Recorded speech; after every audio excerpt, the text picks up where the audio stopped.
Starting a podcast is not easy. That's why we've created hundreds of episodes and thousands of posts all about it. But today, this is the opposite. This is not about starting a podcast. This is about the people behind the podcast. And in this case, we're talking to attorney and founder Jared Miguez. He started a podcast for his business 6 months ago. And this is everything you need to know about doing the same for your business. How to do it, who to incorporate in the podcast, and also what to do. We're covering it all in this interview today. And by the end of this podcast, you're gonna learn if a podcast is right for your business, and if so, when and how to start it. My name is Ryan Sullivan, founder of Podcast Principles. We make it as easy as possible for business owners like yourself to start podcasts. And this is our interview with founder, attorney, and client, Jared Miguez. Jared Miguez. Happy to have you, man. How you doing? Hey, buddy. Thanks for having me. I'm really excited about this, dude.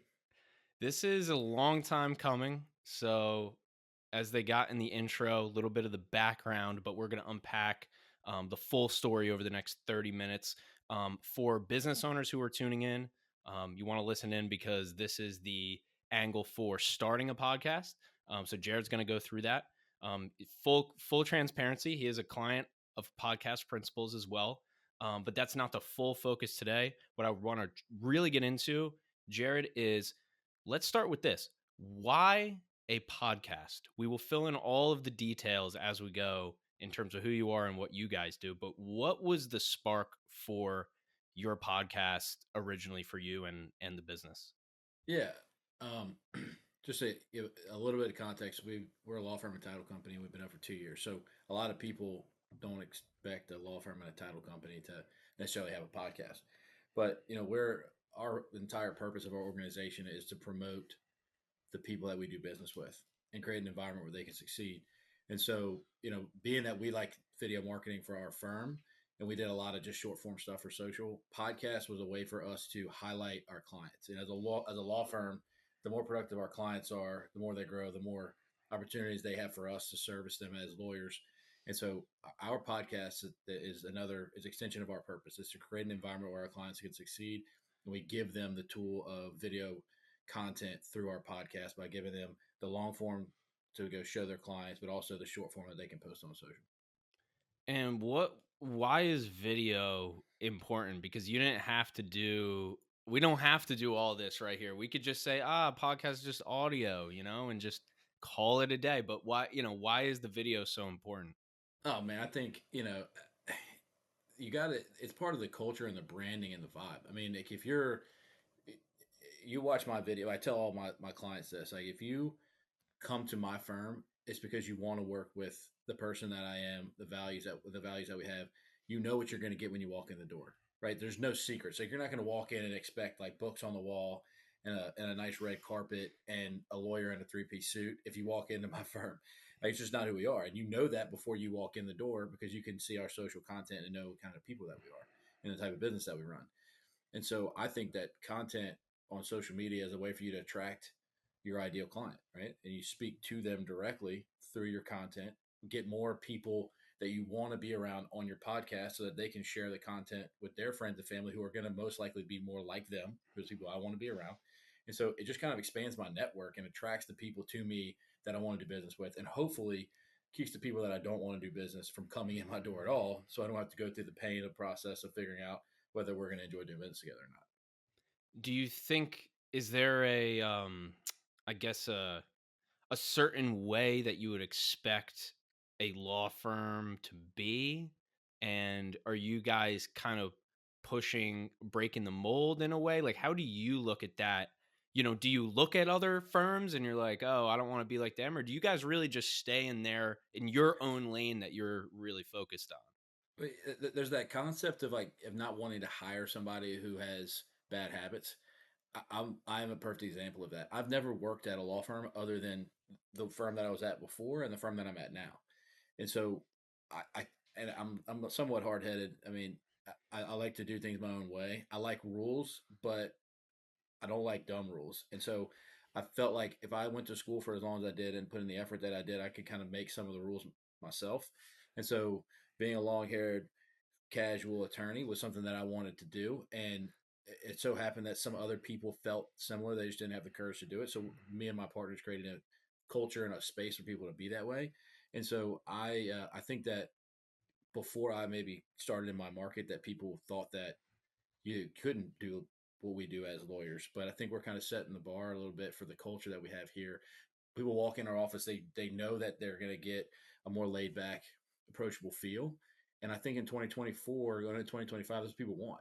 And so I don't really consider much about what other people do or think. I just try to be myself and be genuine. And people are attracted to that, I think. And also, our attorneys that come to work with us, they work with us because they want to have that same feel. They don't want to go wear a three-piece suit. And I have friends that are lawyers that want to dress that way, and they do. And they would never go want to work for me, which is fine.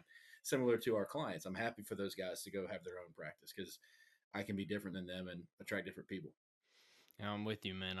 As you know, we don't rock the suits either. Yeah, yeah, I own yeah, one and it doesn't fit. So that's where I'll that's kind of where it 100%. ends with me. But listen, this is going to transition us into the podcast pretty easily, but I wanted to double click on the local side of things because as a law firm, as a title company, as a media agency, you guys do a lot with your community, and in the online business space or the digital marketing space, or a lot of where we, do a lot of work, we can do work internationally. We can work globally. And Mhm. that's fantastic. I love that part. But can you talk a little bit about the local side, serving your kind of locality and what that means to you? Yeah, I mean, you could be a law firm and have a goal of being a regional presence or statewide presence or national presence if you want. I've kind of gone down that rabbit hole in the past. I worked at a firm we did that more of a regional presence, and I, the going wide as opposed to going deep doesn't intrigue me as much anymore. I want to be able to spend my dollars and invest in my local community, and so a lot of people think podcasts like Joe Rogan and these big Gary Vee, like these big guys have these big global presences, but my goal for the podcast is to drive a business and ROI back to my business. And so we keep it local and we support the people that are in our community that don't know how to do video, think it's scary to do video, or they think it's too expensive. Like those are the three reasons why I think people don't do it. And so we get people on our podcast to show them that it's not a high bar. It doesn't have to be expensive. And we take kind of the heavy lifting off their plate because we do own a production company too.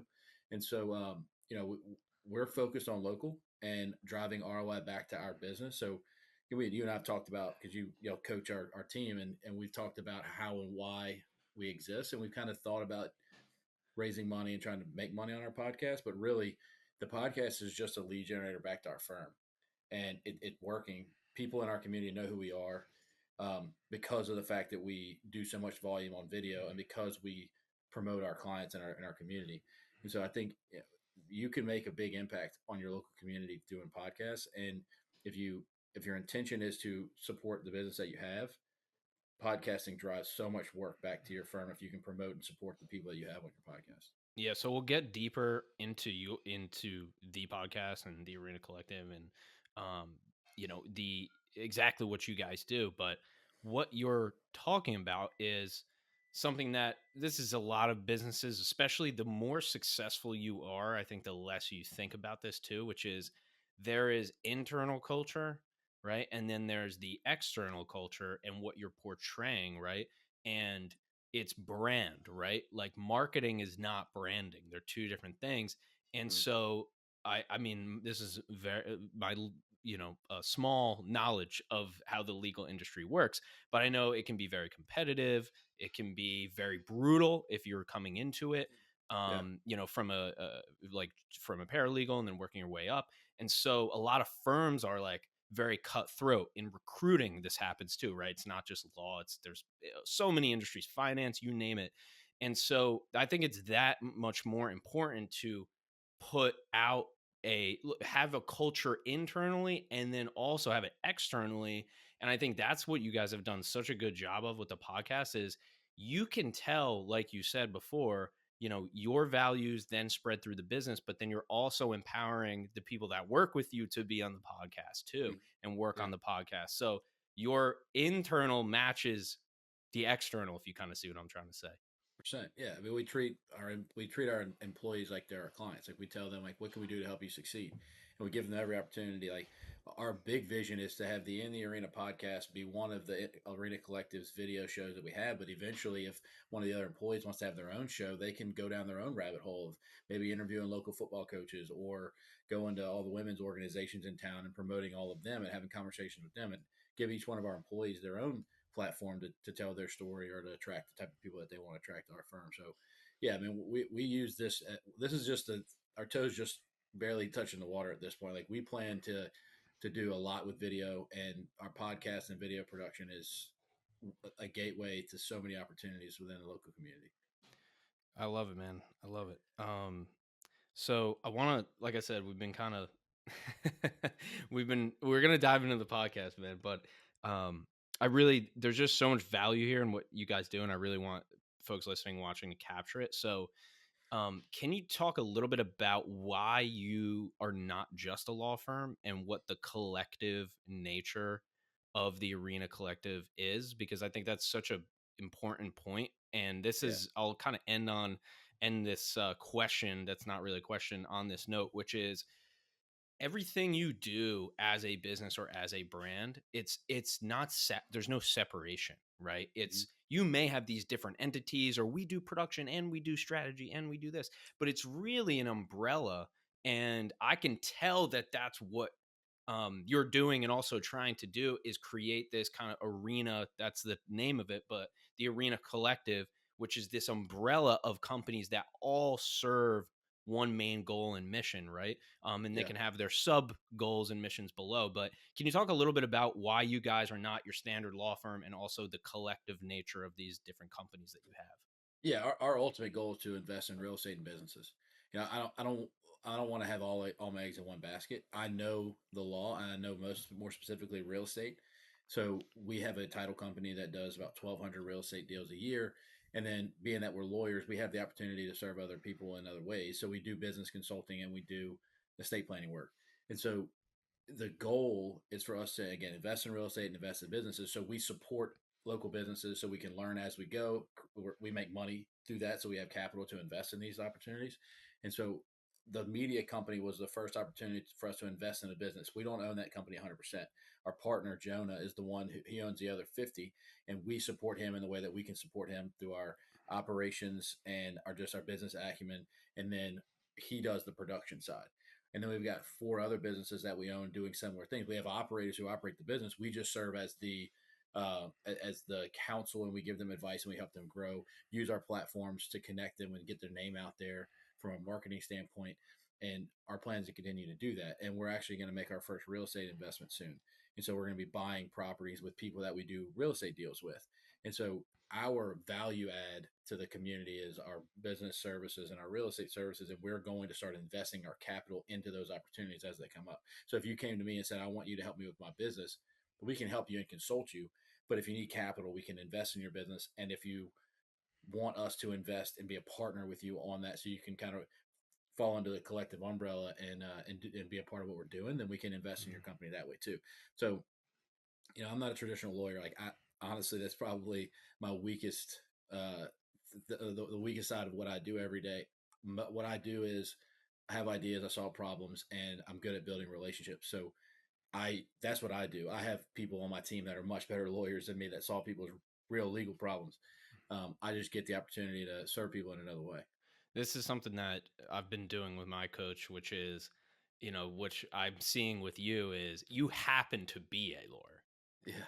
right? You do all these things, but I happen to be a lawyer, right? Yeah. So it's like my job is to inspire people to use their voice, right? But I happen to help people with their podcast, right? Yeah, sure. So that's what I see with you too. And this is really what, if you look in the upper echelons of business, business leaders, CEOs, etc., that's really what it is.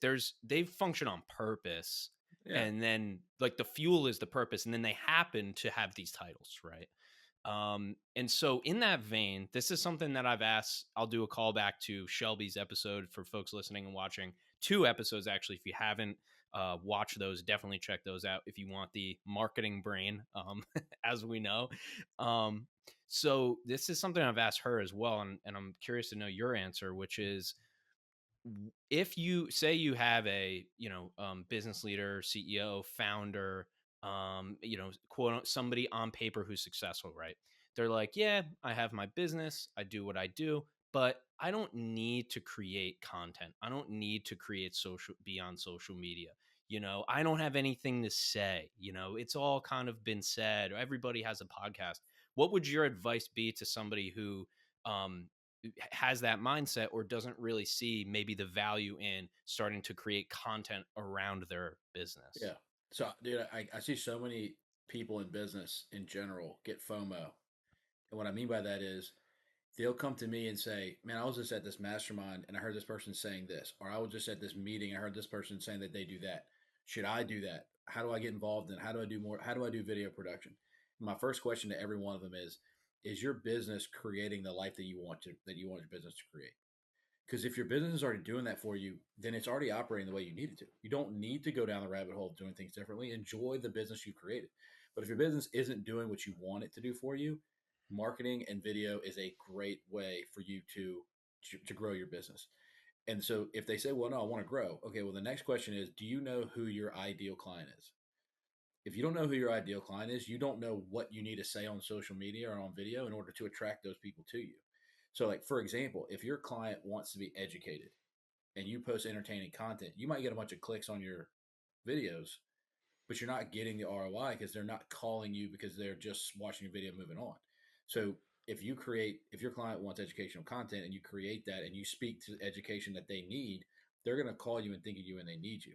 And you might not think that, you might think everybody has a podcast, but the more that you post content of that your ideal client wants to hear, the more you're going to get the attention of those types of people, and it's going to be contagious. People are going to start sharing it and giving to their friends if it's actually quality, and you're going to grow your business through video, even if you don't see it immediately. The more you do it, the more you'll learn, the more you'll gear it towards speaking to the right person, the right people, and it's going to grow your business.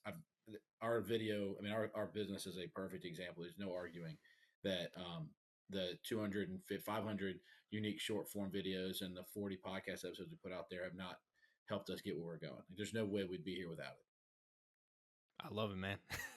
I Yeah. love it so much. Yeah. Yeah, I wish everybody understood, but I also think that they have to start, or maybe they need a little catalyst, or maybe you want to be a guest on a podcast, or, I'm open to that, man. I'm open to have your team record you on a call, right? I Yeah. mean, there's so much content that happens during your day and you're just not 100%. capturing it, Yeah. right? So, it doesn't have to be anything. It could just be, you could just send it to your team, send it to your best friend. It doesn't matter. But I gave this idea to a guy once. He's a mortgage lender, and he wanted to figure out what he could post to set himself apart as a mortgage lender. And there's so much opportunity in the real estate world. I said, this dude loves hunting. Like, the dude is in the deer stand the entire hunting. He pretty much is gone for 90 days of the year. And I said, you should interview real estate agents that are also deer hunters and just have conversation, tell hunting stories. You're going to build a better relationship with those real estate agents, but also you share that on social media, and other people who are in real estate that like hunting are going to be attracted to that because they're going to want to know, how does this dude have a successful mortgage company and also hunt 90 days out of the year? Like, if you're interested in hunting and real estate, you're going to listen to that cool hunting stories and figure out the strategy on how I can be more in the deer stand and also make money while I'm doing it. So, like, if you get creative and think outside the box and you focus on what you're passionate about, what you love, then you can create content about anything, and you're going to start attracting people that are going to be liking and enjoying the podcast and the content you're creating. that's the thing. Your differentiator is already there. We just have to put it down on paper. We just got to extract it, right? And these podcasts are going to be the smallest big podcasts that Yeah. exist, right? Because you have people who own one gas station, and then you have people who own 10 gas stations, and then you have people who own 50 gas stations. There's 3 different podcasts right there. Now, that total addressable market of people, it might be 2,500 people who own 10 plus gas stations, but now you just created the podcast for them, right? So Mm-hmm. and your mortgage and deer hunting example, is great. I actually know a couple guys who have a marketing related podcast and their entire studio is covered in antlers, right? Yeah. And that's their Yeah. thing, right? Yeah. And they love to do it. And guess what? That's going to also do is get you continuing to record that every single week because you actually love it. And you're sure, yes, there may be a business angle to it, or you're talking about the things that you do day to day, but you're also incorporating that element that gets that it's stickiness, it gets you wanting to continue to talk about it. I could do 10 of these a day. Yeah. I love this, Yeah. Like, Me too. that's why we do it. 100%. I told Man. I was like, me and Allie were setting rocks for our quarterly rocks and goals for the quarter, and I was like, I want to be on some more podcasts. I got to talk more to people about this stuff because I just think people miss the boat. Like one of the biggest groups of people that I think have an opportunity are financial advisors because those people have so many business, like their best clients are their business clients, the ones that are successful, that have money, right? Obviously, the more money they manage, the more money they make. It's like, why don't you create a podcast? Well, I can't do that. We're heavily regulated with content. I'm like, you shouldn't talk about financial advising one bit. All you should do is promote your clients so they can grow their business more so that you have more money to manage. How does that not click in people's brains? I mean, the more you use video to promote your clients, the more they're going to be successful and the more opportunity you're going to have to serve them. It just and the bar's low. Dude, you get a microphone and a camera and you record it, put it on the internet. It doesn't have to be professional. It just needs to be decent enough that people can enjoy listening to it. Such a great point. And also, there's other options. What we call it is a ghost podcast. So if you're a financial advisor, you record a podcast, right? But you pull all the clips from it and then you send the clips to compliance instead of the full episode. And now you got 50 to 60% of the benefits of the podcast, and also compliant, and you also have a podcast and you have all that content. So I'm with you, man. It's about, if you know the deal, I mean, the right people are going to figure it out, Yeah, for sure. and they're going to figure out how to make it work, or they're going to find a way. Like you said, I mean, I have never even thought of that, which is don't even talk. Yeah. Basically just have and just tell your clients, be like, hey, listen, like really, I'm under this obligation by compliance. There's only certain things I can say, but I'm going to ask you questions. Right. And that's what we're doing right now. Right. Like I don't even know. I mean, I think we worked together like years ago, Jared, I'm pretty sure, first. And then we kind of like, you were building your business. Then when you came back, you had like two more businesses. I was like, what is this guy doing? And then we're like, yeah, we'll do a couple months. And then that turned into like 6 months. And it's just, man, it's like, then I could sit on here and talk to you. Right. So Yeah. we're literally doing it right now as well. Yeah. It's not Well, that complicated.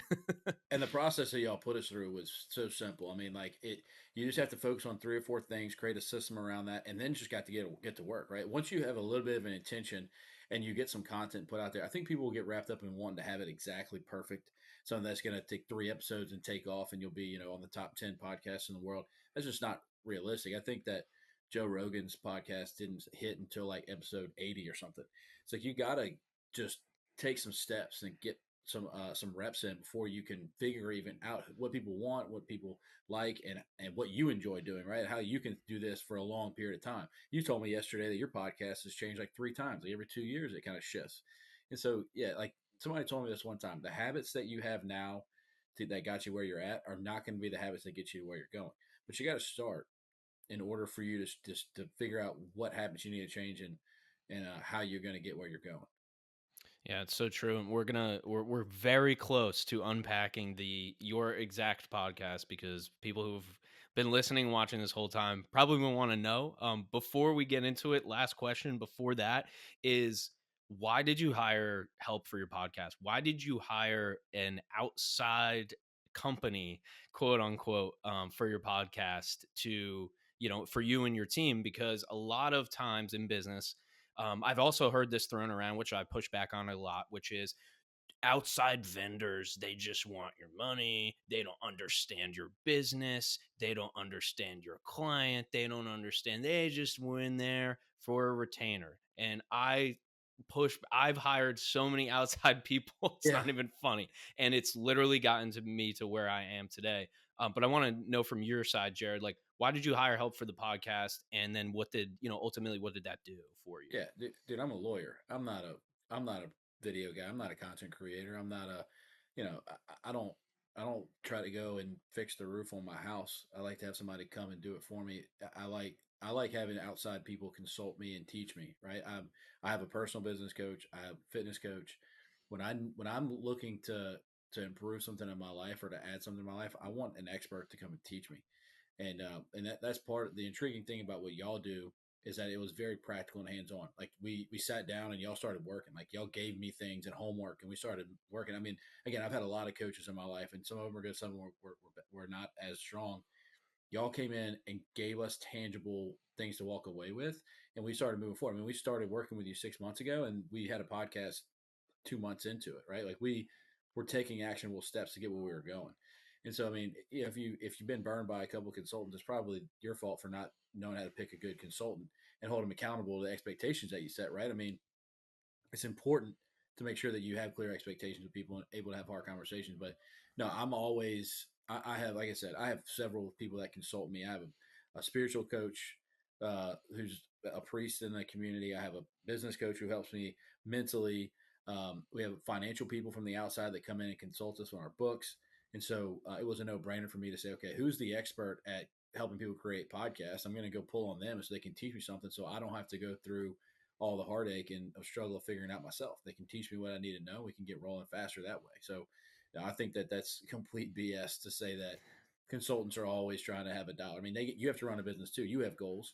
And so we've talked about your goals just as we've talked about mine. I'm more than happy for you to accomplish yours. That's how business works, but this is reciprocal. It's not just supposed to be one sided.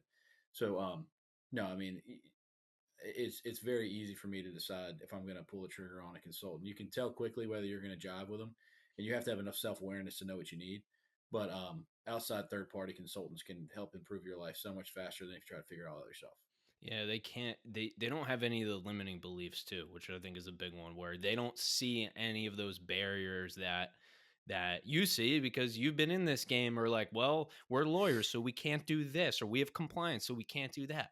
The outside parties, they don't abide by that. They go, Yeah, why yeah, justify to me why we can't do it, right? yeah, And that's another one of the big ones on coaching. So in terms of the podcast, right, what was the philosophy behind this? We have 4 or 5 main tenets or pillars, or topics, or whatever you want to call them, with this show. It's not your traditional podcast, or especially traditional business podcast or B2B podcast. So can you talk a little bit about this show itself, the podcast you did for Arena Collective? yeah. So the podcast is called the In the Arena Podcast. And our firm was named after the "Man in the Arena" quote, which was by Teddy Roosevelt. If you've never heard it, it's awesome. It's an awesome speech. And so, the purpose of our organization as a whole is to create an environment where our clients can succeed, clients and employees. And so, the podcast was simple. It's the podcast is a platform to help our clients be and our employees succeed. So we gear our podcast to promoting our clients. And so we have 5 pillars.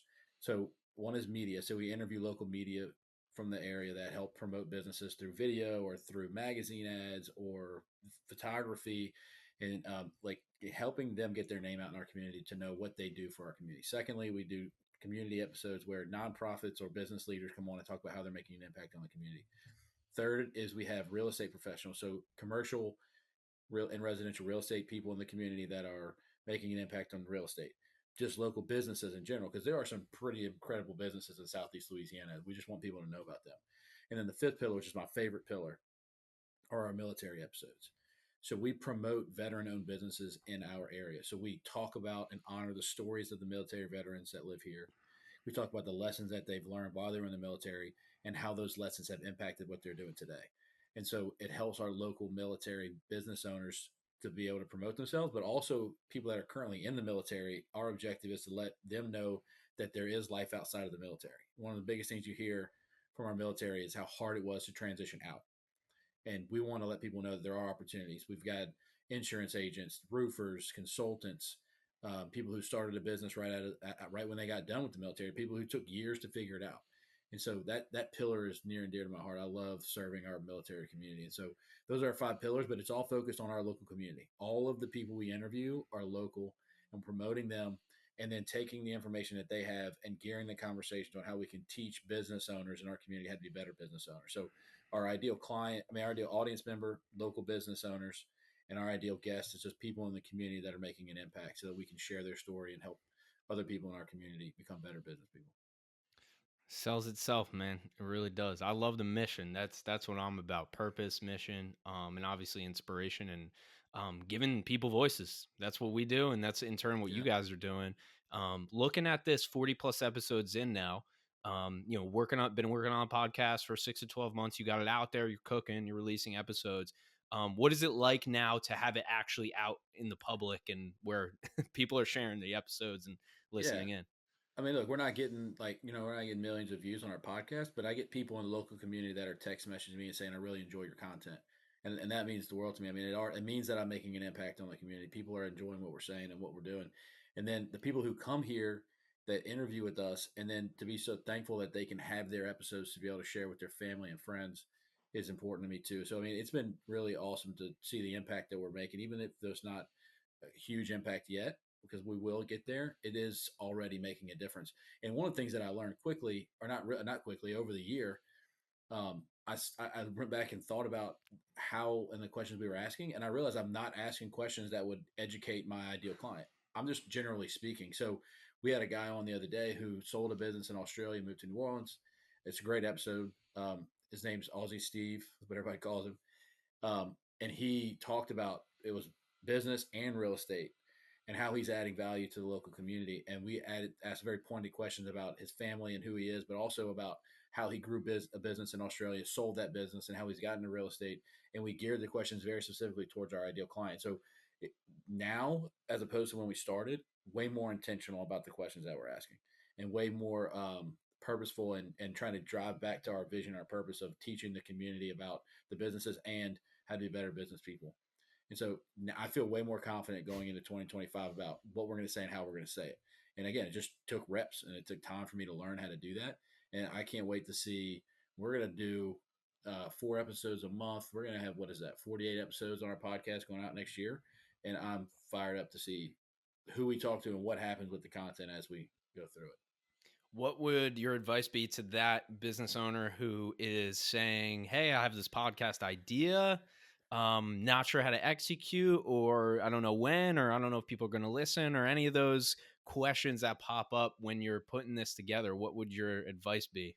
You're going to save time and money by meeting with Ryan at Podcast Principles, because what you're going to do is, I'm serious, what you're going to do is you're going to learn about what you need and what you need to do at the beginning in order to speed up the success of your podcast. If you do it by yourself, it's going to take you a lot of learning and you're going to mess up, and you can avoid a lot of those mistakes and become successful faster, or find out through the conversation and the little money that you charge that it's not really what I need to be doing and spending my time doing.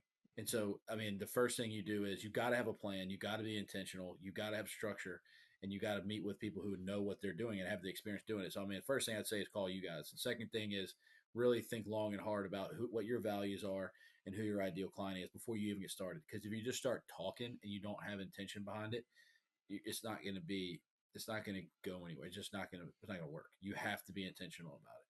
So those are the two things. Call Podcast Principles and make sure that you actually have a plan before you get started. Mic drop, man. Thank you so much, Jared. Seriously, dude, I appreciate you so much, your team.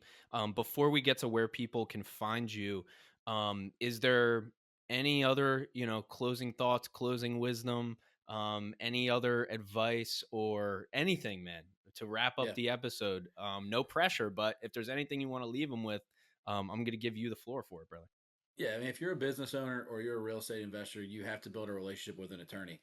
A lot of people feel like attorneys are going to charge you on day one. If you build a good relationship before you have a problem with an attorney, they're going to be invested in you. I would try to build relationships with your local community and the lawyers that you have in your area, just so that whenever you come across an issue, you're not trying to figure out who you're going to relate to. If you interview them now, you'll start knowing who you want to do business with whenever you actually have a problem or an opportunity or an idea that you want to flesh out. So that'd be the biggest advice to me. Don't be scared of reaching out to your attorney. They're not going to charge you on day one if you find the right people. They're going to want to invest time and energy in you so that you can grow, and in turn, going to give them the opportunity to solve legal problems. Man, I think that's the best advice across the whole episode right now. Yeah. It's getting me thinking. And there's Yeah, like if I drive to the gym 20 minutes, no joke, I pass 8 law firms, 7 Yeah. law firms, you know.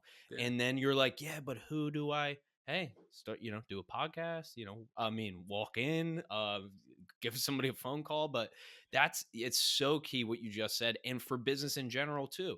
What I did this year was I hired a new bookkeeper and I hired a new accountant and sure, I'm going to need a lawyer as well. I have a friend who's a paralegal who's working his way up where I can give him a call, ask him, some general questions. But you got to have these relationships with these pivotal people, like you said, whether you're doing it just one on one or through a podcast or through social media. If there's a lawyer in your town and they're releasing videos, okay, well, now that might be your sign, right? Yeah. But great advice, Jared. I really appreciate that, man. Yeah, buddy. Thanks for having me on. It was really fun. So Jared Miguez, in the Arena podcast, Arena Collective, Arena Law Firm. There's too many other companies to list. Let them Yeah. know, where they can find you, find the podcast, all that good stuff. Yeah, so we're on every social media platform. In the Arena Podcast is our podcast, but if you go to YouTube and look for us, it's just the Arena Collective, Facebook, Instagram, LinkedIn, YouTube. You can find us anywhere there. And if you're in the area in Louisiana and you want to be on a podcast, just reach out to us. My email address is just jared@arenacollective.com. And I'd love to talk with you, see if you'd be a fit for us to be on our podcast and add value to our audience. So yeah, I mean, I think if you're in the area and you want to be in touch, we have an office downstairs where you can just come and grab a cup of coffee. So if anybody's in New Orleans, you want to connect, just let me know. Reach out to us on our website or on our social media platforms. Perfect. Thank you, Jared. Appreciate you doing this, man. Really do. Thank you so Thanks, much. buddy. Appreciate you, man. You got it. I'll see you on the next one.